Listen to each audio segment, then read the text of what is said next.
단기적으로는 이제 지수 자체가 그렇게 크게 등락하기는 어렵다.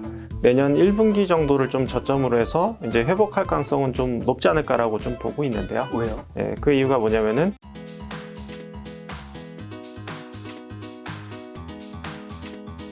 대표님 지난 3월 김작가 TV에 이제 처음 나오시고 네. 거의 한 8개월 네, 정도 맞습니다. 지난 것 같아요. 그 사이 좀 어떻게 지내셨어요? 네, 저희 뭐 열심히 뭐 좋은 네. 상품들 많이 만들고 있고요. 그래서 전에 찾아뵀을 때 저희가 수탁고가 한 1,700억 정도의 맞아요. 기억을 1,700억. 하고 있는데 늘었어요? 현재는 이제 2,700억 정도 운용을 하고 있습니다. 야, 그럼 지금 거의 한 8개월 만에 1,000억 는 거면 네. 투자를 잘해서 는 거예요? 아니면 많은 분들이 이제 이 예. 회사를 믿고 돈을 많이 맡겨서 는 거? 어느 비중이 좀 더 큰가요? 투자를 잘했기 때문에 이제 신규로 아. 이제 많은 고객분들이 또 관심을 가져주셨고요. 아, 선순환. 네, 맞습니다. 여기가 지금 돈을 잘 벌고 있다. 여의도가 그 소문이 되게 빠르다면서요. 아, 예, 뭐, 왜냐면 이제 돈만큼 이렇게 정직한 게 없거든요. 네. 그러니까 돈이 되는 곳을 이제 찾아다니기 마련이고요. 네. 아, 그렇죠. 또 많은 분들 혹시나 관심 있으시면 네. 르네상스 자산운용 검색해서 홈페이지에서 한번 보고 하시면 되고요. 네. 자, 그 사이에 사실 주식 시장이 변동성이 굉장히 좀 심화된 것 같은데 네. 그 이유는 대표님 지금 어떻게 좀 보고 계신가요? 지금 시장의 불안감이 되게 많이 팽배해 있는 것 같아요. 그렇죠. 왜냐하면 이제 거시경제 여건을 봤을 때도 네. 이렇게 딱히 좋은 부분은 좀 없거든요. 그래서 이제 우려되는 부분들이 뭐 항상 이야기되는 것들, 뭐 네. 테이퍼링이라든지 아니 뭐 금리 인상이라든지 네. 뭐 인플레이션 우려, 네. 그리고 이제 코로나 재확산 뭐 이런 부분들이 그 주변 거시경제 환경 자체가 좀 녹록치는 않다라고 보이는 부분이 있고요. 네. 그리고 제가 가장 중요하게 보는 부분은 그러니까 3분기부터 저희 우리나라 이제 기업들의 특히 이제 제조업 중심으로 해가지고 실적들이 좀 둔화가 되기 시작을 한 것 같아요. 아, 진짜? 네, 그래서 이제 실적에 대한 우려가 조금 네. 주식시장에 좀 우려감으로 이제 다가오고 있다 이렇게 봐주시면 될 것 같고요. 대표님 말씀만을 판단했을 때는 지금 우리나라가 예를 들면 코스피 코스닥 같은 경우는 네. 단기적으로 뭐 그렇게 급등이 일어나거나 그럴 것 같진 않은 분위기네요. 네, 그래서 저는 이제 단기적으로는 이제 지수 자체가 그렇게 크게 등락하기는 어렵다. 다만 이제 시간적으로 봤을 때는 네. 내년 1분기 정도를 좀 저점으로 해서 이제 회복할 가능성은 좀 높지 않을까라고 좀 보고 있는데요. 왜요? 예, 그 이유가 뭐냐면은 이제 지금 우려가 되고 있는 것들, 네. 뭐 이제 인플레이션에 대한 우려라든지 아니면 기업 실적 우려 이런 것들이 내년 1분기를 저점으로 좀 반등할 수 있다라고 좀 보고 있는 부분이 있어요. 왜냐면은 이제 올해도 이제 대표적인 어떻게 보면은 이제 시클리컬 기업이라고 할 수 있는 것들이 네. 뭐 철강, 화학 이런 것들을 좀 예를 들 수가 있겠는데요. 네. 최근에 이제 중국 쪽의 수요가 이제 급격하게 꺾이면서 업황 자체가 좀 많이 꺾였어요. 그리고 내년 1분기까지도 이제 공급이 계속 증가하는 부분들이 좀 있거든요. 그리고 이제 마지막으로는 이제 내년 2월 달에 이제 그 북경 올림픽, 베이징 올림픽이 있잖아요. 근데 이제 올해도 좀 경험했던 것들이 중국이 이제 주요 이벤트가 있으면은 그 이벤트를 기점으로 해서 뭐 전후 한 달간은 네. 이제 좀 가동률을 낮추는 부분들이 좀 있어요. 환경적인 이슈 때문에. 그래서 내년 1분기에도 이제 2월 달에 열리기 때문에 네. 1월하고 3월 사이에는 이제 공장 가동률을 좀 낮추면서 네. 이제 전반적인 제조업 경기를 약간 둔화시켜 보이게 만드는 네. 그런 부분이 있을 수 있다라고 생각되고 있기 때문에 내년 1분기까지는 제조업이 막 엄청나게 좋기는 좀 쉽진 않다. 다만 이제 긍정적으로 볼 수 있는 부분은 이제 올해 이제 가장 큰 이슈가 됐던 것들이 이제 원료 가격, 예를 들어서 뭐 석탄이라든지 석유라든지 가스 가격이 이제 급등을 하면서 이제 뭐 전력 대란도 있었고 네. 제조업 경기 둔화를 좀 불러일으키고 마지막으로는 인플레이션에 대한 우려를 굉장히 좀 크게 좀 대두하게 만들었던 부분이 있는데 그게 이제 최근에는 이제 석탄 가격이 좀 먼저 빠지기 시작을 했거든요. 네. 그래서 이제 석탄 가격이 안정화됐고 그리고 이제 석유 가격도 조금 우하향하는 부분들이 이제 뭐 이란 제재 완화라든지 혹은 뭐 이제 전략 비축유 방출이라든지 이런 걸 통해서 조금 더 이상 유가가 막 크게 튀긴 어렵겠다라는 생각을 좀 갖게 만드는 것 같고요. 마지막으로는 가스 가격도 만약에 이제 유럽의 가스관이 만약에 이제 개통이 된다고 했을 때는 다시 이제 가스 가격이 하락할 수 있는 부분이 있다라고 봤을 때는 전반적인 것들이 다 1분기에 모여 있다라는 생각이 드는 것 같아요. 그래서 1분기에는 인플레이션에 대한 우려도 피크아웃 치고 2분기부터는 인플레이션에 대한 우려가 좀 줄어들면서 금리 인상이라든지 뭐 이런 데에 대한 우려가 좀 줄어들 수 있다. 그리고 제조업적인 관점에서 봤을 때도 내년 1분기에는 이제 베이징 올림픽이 있어서 전반적인 가동률이 낮아질 수는 있지만 결국에는 그게 끝나면 다시 공장을 가동시킬 수밖에 없거든요. 그렇게 봤을 때는 제조업이 단기적으로는 실적도 그렇게 막 크게 좋지는 않고 단기적으로 모멘텀이 있는 건 아니다. 네. 다만 내년 1분기를 지나면서 점진적으로 회복되는 모습을 보일 수 있기 때문에 네. 다시 한번 주식시장 관점에서 이제 기대감을 가져볼 만한 시기가 내년 2분기가 되면 나타날 수 있지 않을까라고 생각합니다. 좀 더 뭐 이제 깊은 질문들을 앞으로도 계속 하겠지만 네. 만약에 지금 현금 보유 비중이 조금 높으신 분들은 네. 어쨌든 지금 주가가 올해에서 뭐 고점 대비 좀 낮은 편이니까 네. 지금 들어갈까 고민하겠지만 네. 지금 당장 뭐 급하게 생각하진 않고 내년 1분기쯤에 고민을 해도 너 늦진 않은 거겠네요. 근데 이제 저는 이게 주식시장을 팔아야 된다라는 관점하고는 약간 다르기는 해요. 네. 그래서 이제 조금 피해 있어야 된다라는 관점이 좀 가깝고요. 그래서 최근에 이제 성장주와 이제 가치주, 어떻게 보면 전통적인 제조업하고 주가가 굉장히 크게 역전되는 현상들이 나타나고 있고 네. 이게 주식시장의 이제 변동성을 키우는 역할을 좀 하고 있거든요. 네. 그래서 예를 들어서 뭐 게임주라든지 네. 아니 뭐 바이오라든지 2차 전지라든지 이런 것들이 오르는 날은 전통적인 제조업들은 그냥 뭐 실적과 관계없이 다 빠져요. 오. 예, 그리고 반대로 이제 뭐 반도체를 비롯해가지고 제조업이 좀 오른다라고 하면은 네. 오히려 이제 게임이라든지 엔터라든지 이런 것들이 이제 폭락을 하는 그런 모습들을 좀 보이고 있거든요. 네. 그 얘기는 뭐냐면은 지금 시장 자체는 굉장히 좀 누구도 이 시장에서 좀 확신을 하기 좀 힘든 시장이고 다 불안해하는 것 같다. 그리고 제가 말씀드렸던 이제 네. 제조업에 대한 어떤 경쟁력이나 실적에 대한 확신이 좀 없다 보니 불안해한다. 뭐 이런 부분이 있는데 저는 그 해답으로 찾은 부분이 당장은 성장주가 더 매력적인 것 같다. 투자 매력에 있어서는. 지금 당장. 네. 지난달부터 저희가 이제 포트폴리오도 많이 변화가 있었는데, 제조업에 대한 비중을 좀 줄이고, 네. 이제 성장주의 비중을 좀 늘려가면서, 그래서 전반적인 시장에 좀 대응을 했었고, 그게 현재 시장에는 맞는 전략이 아닌가라는 생각이 드는 것 같아요. 말씀하신 성장주는 좀 어떤 쪽을 말씀하신 걸까요? 네, 아까 잠깐 말씀드렸던 네. 뭐 NFT 관련된 네. 이제 게임주라든지 아니면 2차 전지 소재 이런 기업들이 대표적인 성장주 카테고리에 들 수가 있겠고요. 그럼 이제 반도체도 요즘 주가 등락이 좀 많이 크잖아요. 네. 요건 지금 어떻게 보고 계세요? 지금 반도체에 대해서도 되게 논란이 많은 것 같아요. 네. 그래서 이견도 많고 논란도 많은 부분이 예를 들어서 이제 반도체 고객사의 재고가 만약에 2달 재고를 갖고 있다. 근데 평상시보다 좀 높은 수준이다라고 하면은 이 현상에 대해서 이제 두 가지로 해석이 가능하거든요. 네. 그러니까 긍정적인 관점에서는 반도체 가격이 떨어짐에도 불구하고 고객사들이 계속 산다. 그만큼 고객사의 이제 수요도 좋고 고객사들이 이제 이 시장을 굉장히 좀 좋게 보기 때문에 네. 그러니까 미리 확보하는 것이다라는 관점에서 볼 수가 있겠고요.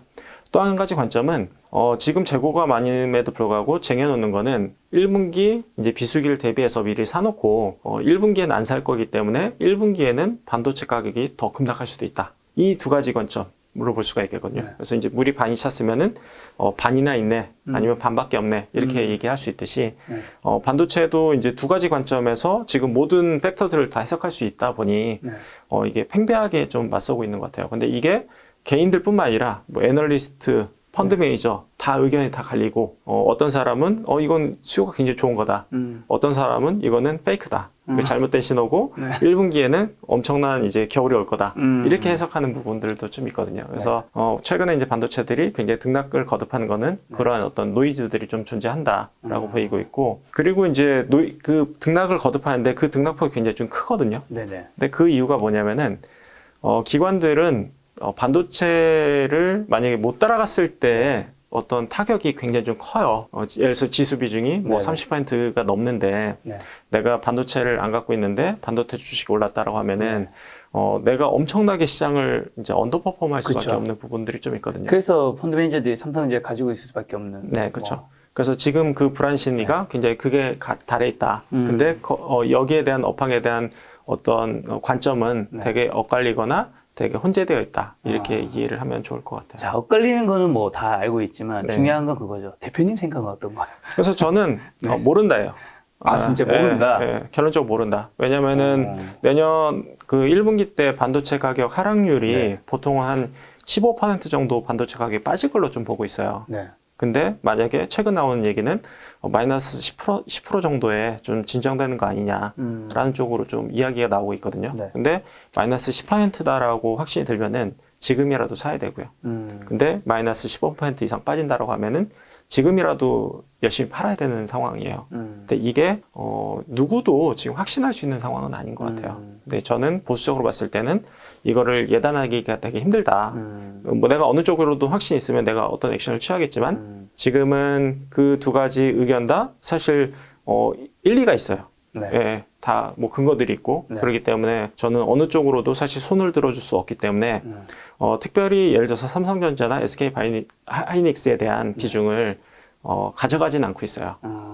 다만 이거를 저도 완전히 비우면 이제 불안하고 그리고 결국에는 내년 회복 그림에는 또 이견은 없거든요. 네. 어찌됐든 내년 2분기까지 반도체 가격이 빠지고 네네. 그 다음에는 좀 어찌됐든 업황이 회복된다는 관점은 모두가 다 동의하고 있는 상황이기 때문에 그러니까 현재는 이걸 누가 먼저 살 거냐, 언제 살 거냐의 싸움인 거거든요. 네. 근데 저는 아직까지는 이 업황에 대한 확신을 갖기 힘든 시점이다, 현재로서는. 그렇기 때문에, 뭐, 삼성전자랑 하이닉스를 사긴 좀 불안하니, 뭐, 예를 들어서, 뭐, 비메모리 관련된, 비메모리 시장 계속 이제 증가하고 있기 때문에, 네.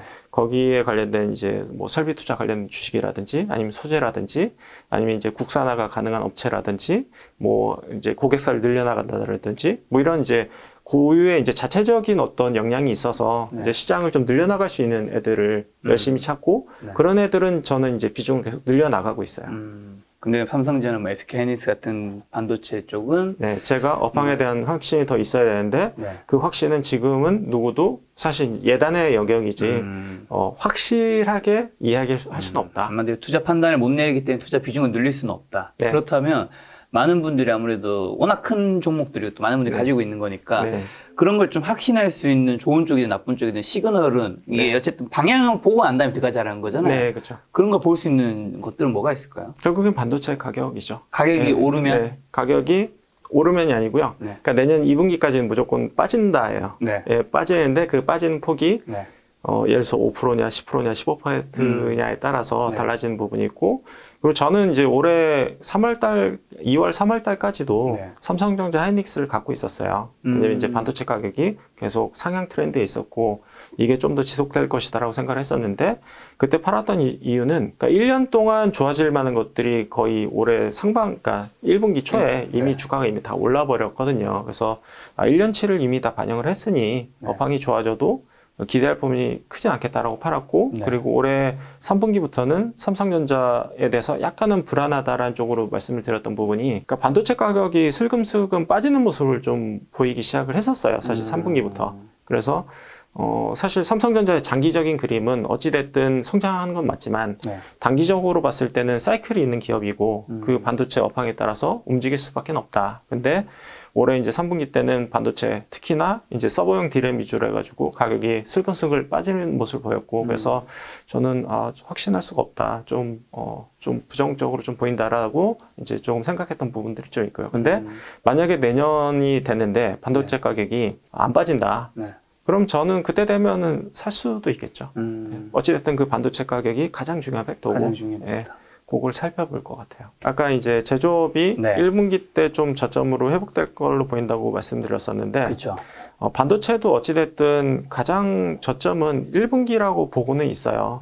그래서 시장 자체 전반적으로 이제 제조업 자체, 그 반도체 포함이죠. 저는 회복 그림을 2분기로 보고 있기 때문에 네. 1분기까지는 반도체 가격이든 아니면은 뭐 실물 경기 지표든 뭐 이런 것들을 좀 탄탄하게 좀 지켜보면서 투자해야 된다라고 생각을 하고 있고요. 알겠습니다. 최근에 그러면 관심 가는 네. 대표님이 사회적 이슈는 좀 어떤 게 있으세요? 사실 이런 것들이 우리 또 주가에도 굉장히 많이 반영이 되는 부분도 있잖아요. 네, 그렇죠. 근데 이 부분은 워낙 많이 다들 이야기하셔서 혹시 네. 그거? 뭐 NFT를 네. 빼놓고 얘기할 수는 없는 것 같아요. 그렇죠. 왜냐하면은 이 부분이 그러니까 너무나 큰 변화예요. 네. 그러니까요. 네. 올해 상반기 때는 네. NFT 안 들렸잖아요. 네. 메타버스가 많이 들렸던 거. 하반기는 특히 4분기가 네. 근데 메타버스는 사실 실체가 그렇게 많지는 않아요.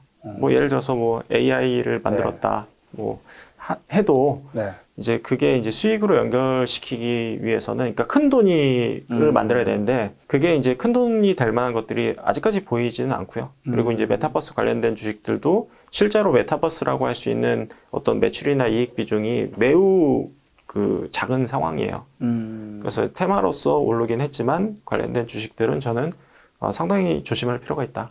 예, 약간 테마주에 가깝다라고 좀 보고 있고요. 오히려 메타버스를 더 조심해야 된다. 네. NFT보다. 네, 메타버스 관련된 주식들은 저는 테마성에 가깝다.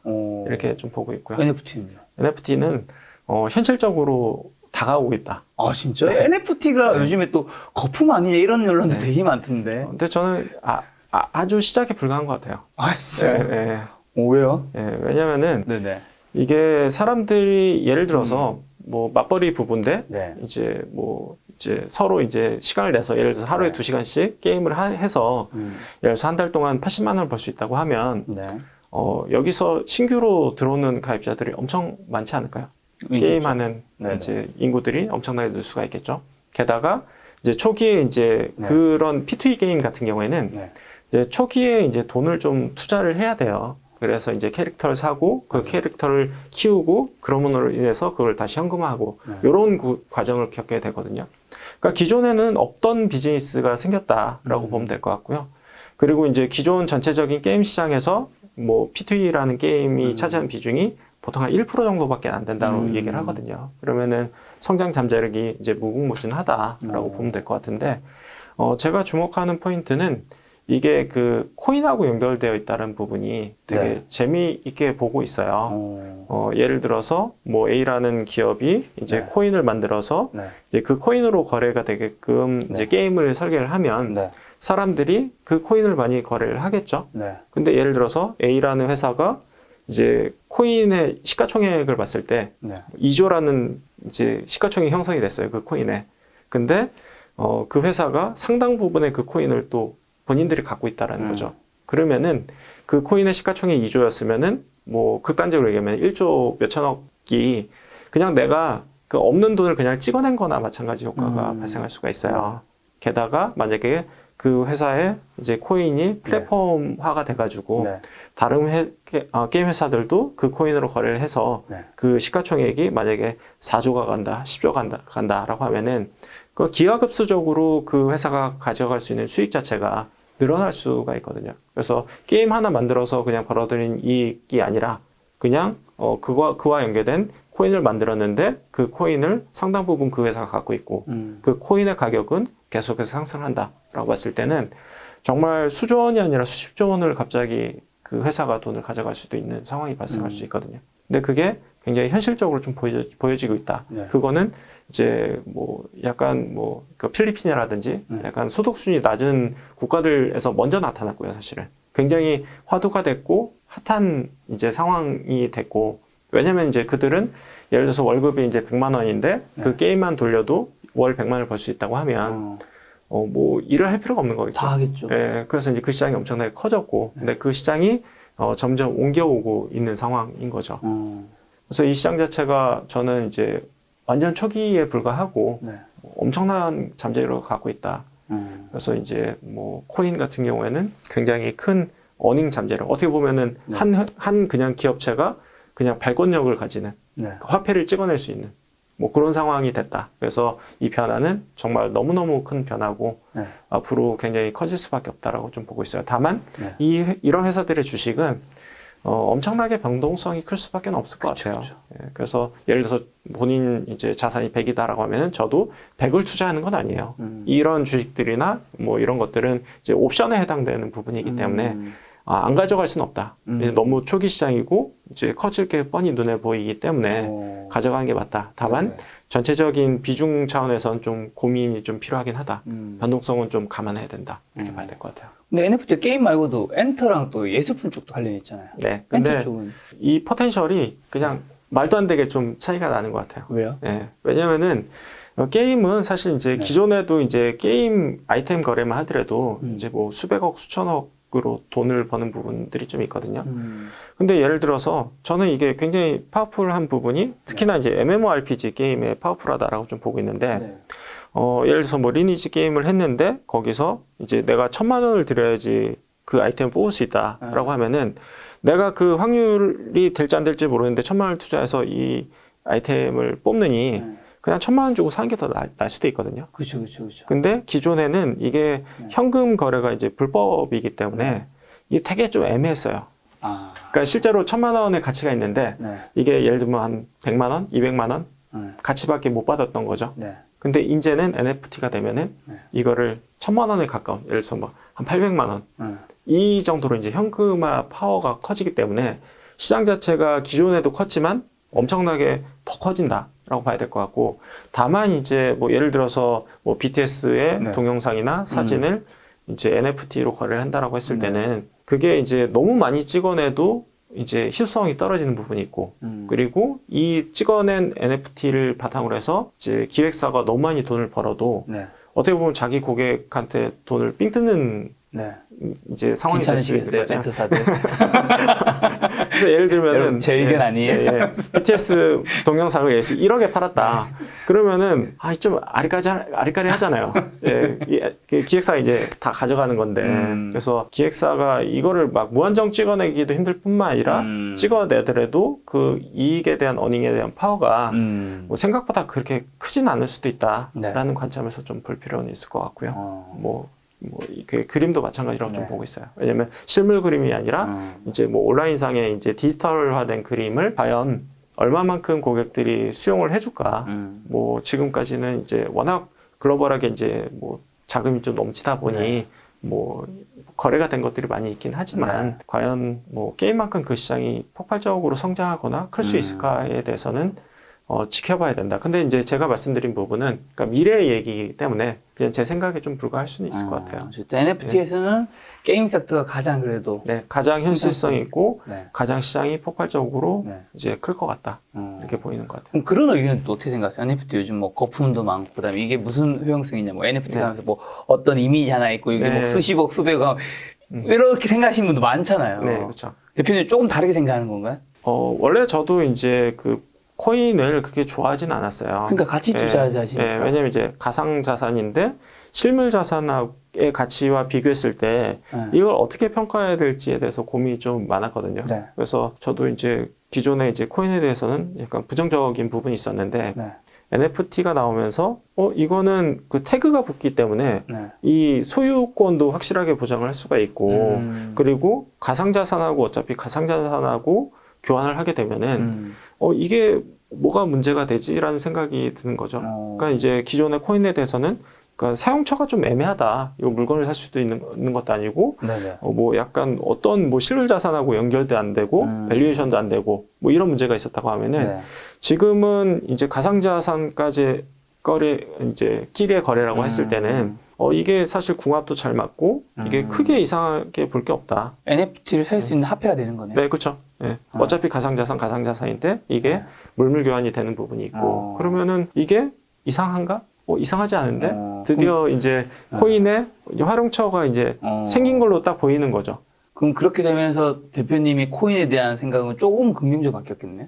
많이 바뀌었죠. 네. 아, 진짜? 네. 가치 투자하시는 분은 진짜 이게 별로 안 좋아하시잖아요. 네, 뭐 그렇죠. 버핏과 망고도 그렇고. 네, 그렇죠. 근데 그래도 조금 투자해야 된다는 입장으로 바뀌는 건가요? 그러니까 아까도 잠깐 말씀드렸지만 이거를 자산을 100% 가져간 건 아니에요. 근데 이제 옵션적인 관점에서 뭐 예를 들어서 10%나 20% 이내에서 전체 자산에서 가져가는 거는 가져갈 만하다. 왜냐면은 여기에 대한 이제 효용성에 대한 의문이 있었는데 밸류에이션에 대해서 의문이 있었는데 효용성이라는 부분이 이제 생겼다.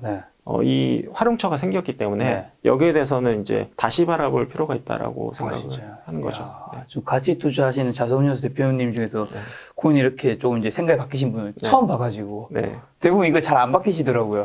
아직까지도 그렇기 때문에 저는 기회가 있는 것 같아요. 아직까지도 이제 기성세대들은 여기에 대해서 굉장히 좀 보수적인 의견을 갖고 있고, 근데 제가 봤을 때는 되게 합리적이에요. 그러니까 이해가 돼요. 아, 진짜? 그렇다고 해서 이제 몰빵하거나 몰빵은 절대 안 되고 그런 건 안 되지만 비중이 한 작게 전체 자산에서 일정 부분은 가져간 것도 나쁘진 않다. 다만 변동성은 감안해야 된다. 변동성은 앞으로도 엄청 클 거다. 제일 재밌는 순간이었습니다. 전혀 기대치 않은 답변이 오셔서. 네.